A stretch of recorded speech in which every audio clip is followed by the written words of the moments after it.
Welcome to அம்மா சமையல். நம்ம இன்றைக்கி ப்ரெஷர் குக்கரில் சுவையான சிக்கன் பிரியாணி எப்படி பண்ணுறதுன்னு பார்க்கலாம். அதுக்கு வந்து ஃபஸ்ட்டு சிக்கனை மேரினேட் பண்ணிக்கலாம். அதுக்கு ஒரு பவுலில் வந்து 1 டீஸ்பூன் வந்து மிளகாத்தூள், 1/2 டீஸ்பூன் மஞ்சத்தூள், 1 டீஸ்பூன் வந்து உப்பு சேர்த்துக்கலாம். அப்புறம் தயிர் வந்து 2 டேபிள் ஸ்பூன் சேர்த்துக்கலாம். தயிர் சேர்த்து மேரினேட் பண்ணால் சிக்கன் வந்து நல்லா சாஃப்ட் ஆகும். அடுத்து ஒரு கைப்பிடி கொத்தமல்லி எல்லாம் சேர்த்துக்கலாம். அதோடு வந்து 1/2 டேபிள் ஸ்பூன் இஞ்சி பூண்டு பேஸ்ட்டு சேர்த்துக்கோங்க. இது எல்லாத்தையும் வந்து நல்லா கலந்து விட்டுடலாம். நல்லா கலந்ததுக்கப்புறமா சிக்கனை வந்து இதில் சேர்த்து மேரினேட் பண்ணிக்க போகிறோம்.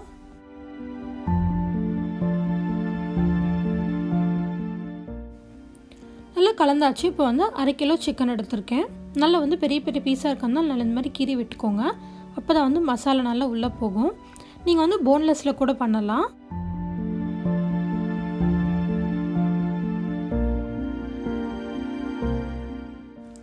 உங்கள்கிட்ட தயிர் இல்லாட்டி நீங்கள் வந்து எலுமிச்சம்பழம் சாறு சேர்த்து கூட கலந்துக்கலாம். ஒரு 2 டேபிள் ஸ்பூன் சேர்த்து நல்லா வந்து ஊற வச்சுக்கோங்க.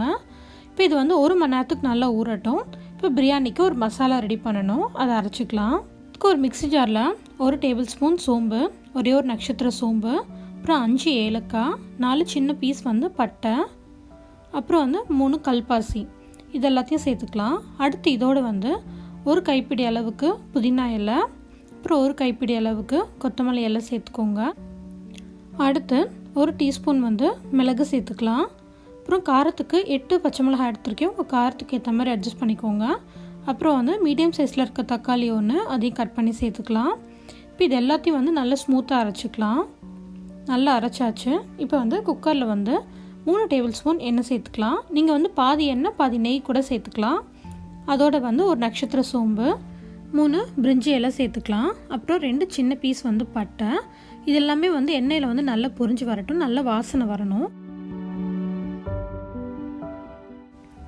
அடுத்து வந்து வெங்காயம் சேர்த்துக்கலாம். நல்ல பெரிய வெங்காயமாக ஒன்று நீள் நீளமாக இந்த மாதிரி கட் பண்ணி சேர்த்துக்கோங்க. நீள் நீளமாக சேர்த்தா தான் பிரியாணிக்கு வந்து ரொம்ப நல்லாயிருக்கும். ஸோ இப்போ வெங்காயமும் வந்து நல்லா வதங்கட்டும்.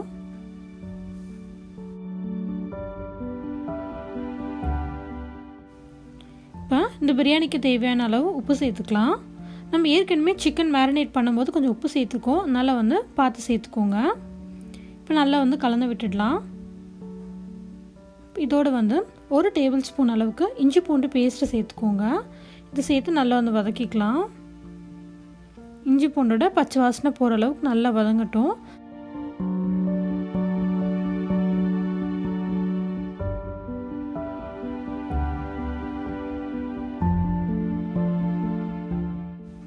இப்போ இஞ்சி பூண்டோட பச்சை வாசனைலாம் போனதுக்கப்புறமா நம்ம அரைச்சி வச்சுருந்த பேஸ்ட்டை வந்து இதோடு சேர்த்து நல்லா வந்து கலந்து விட்டுக்கலாம்.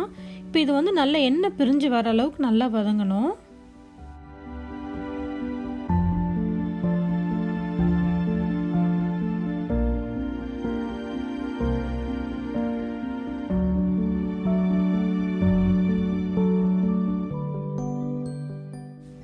இப்போ வந்து மசாலா நல்லா வதங்கி எண்ணெய் பிரிஞ்சு வர ஆரம்பிச்சிருச்சு.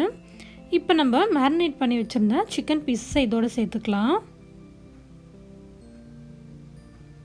ஸோ சிக்கனை சேர்த்துட்டு நல்லா வந்து கலந்து விட்டுக்கோங்க. சிக்கன் வந்து நல்லா இந்த மசாலாவோடு சேர்ந்து கொஞ்சம் நேரத்துக்கு வதக்கிக்கணும். அப்போ தான் வந்து சிக்கனில் இந்த புதினா ஃப்ளேவர்லாம் வந்து நல்லா இறங்கும். கொஞ்சம் நேரத்துக்கு வதக்கிக்கலாம். ஒரு 2லேருந்து 3 நிமிஷம் வதக்கினா போதும்.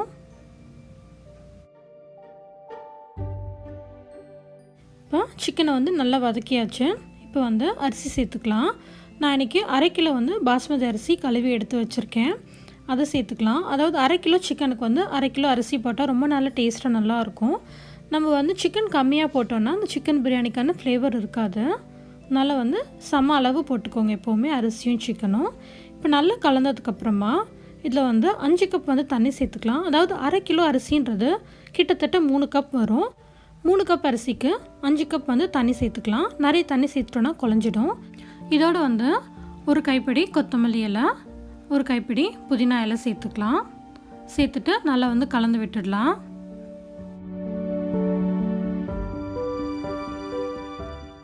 இப்போ மூடி போட்டுட்டு ஒரு விசிலுக்கு ப்ரெஷர் குக் பண்ணிக்கலாம். இப்போ ஒரு விசில் வந்துருச்சு. அடுப்பு ஆஃப் பண்ணிடலாம். அடுப்பு ஆஃப் பண்ணிட்டு ஒரு 20 நிமிஷம் கழித்து திறக்கலாம். நம்மளே வந்து ப்ரெஷ்லாம் ரிலீஸ் பண்ணி திறந்தோன்னா உள்ளுக்குள்ளே வந்து பிரியாணி செட்டாக இருக்காது, லைட்டாக வந்து தண்ணியாகவும் இருக்கும். ஸோ அதனால் ஃபுல்லாக வந்து ப்ரெஷர் ரிலீஸ் ஆனதுக்கப்புறம் தரங்க. அவ்வளோதாங்க. நம்மளோட சுவையான பிரியாணி மணக்க மணக்க ரெடி ஆகிடுச்சு.